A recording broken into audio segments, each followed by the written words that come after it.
Hey, I'm Christopher Rockwell, and the micro console I'll be covering today is called OnLive. And what OnLive is, simply put, is a cloud gaming platform that doesn't require disk nor download to play. Let's get off into some specs.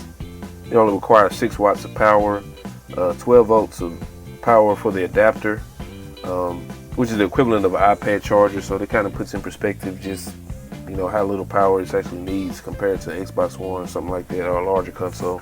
It does require internet because it's a cloud gaming system.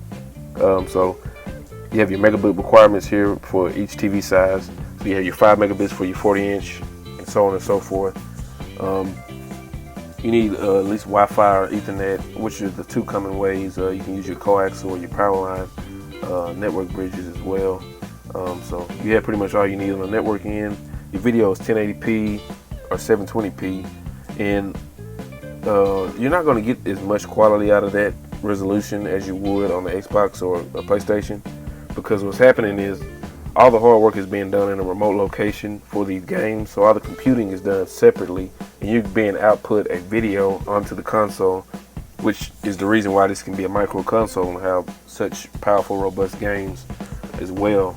So you're going to kind of lose some of that quality due to the video having to be condensed and compressed and different things like that. So you're not going to get as good a quality. Some more specs: you can connect up to 4 controllers. You can use your keyboard and mouse instead of the controller via the USB hubs in the back of the system, which is a very popular option. During my research, a lot of people prefer that.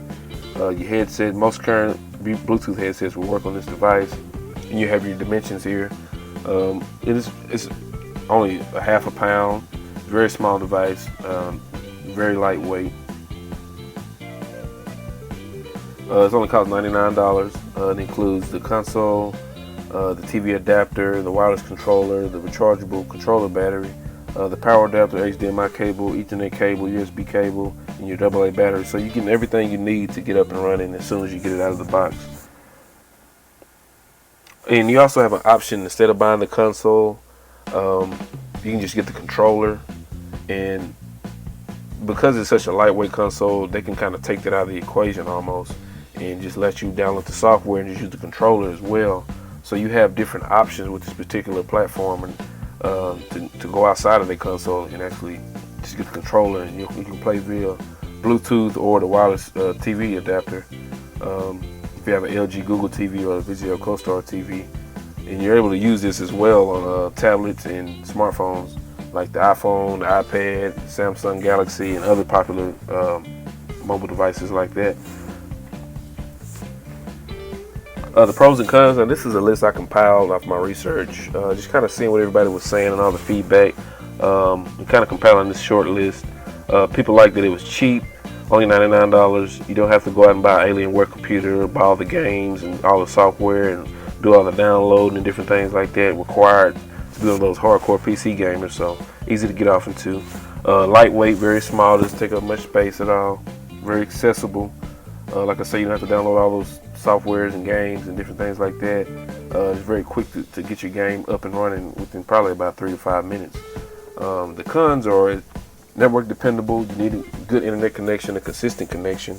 If you live in areas with bad weather and different things like that, or you have some type of interference going on and don't have the right speed, you're not going to be able to use this device effectively, if at all.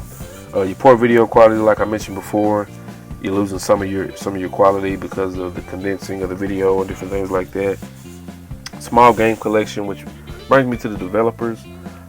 They target developers that already have platform games to come over on their platform and recreate the game and port their code over. And for some reason, they're not having as many developers to do so. And I believe through my research that it's just the popularity of it. Doing my research, I couldn't find a lot of information from a lot of different sources or a lot of buzz about it. So I think the popularity of the system has a lot to do with the lack of developers. They're not targeting new developers as much as they're targeting existing games and developers to simply bring their games over to OnLive. Thank you guys for watching, and that's all I have.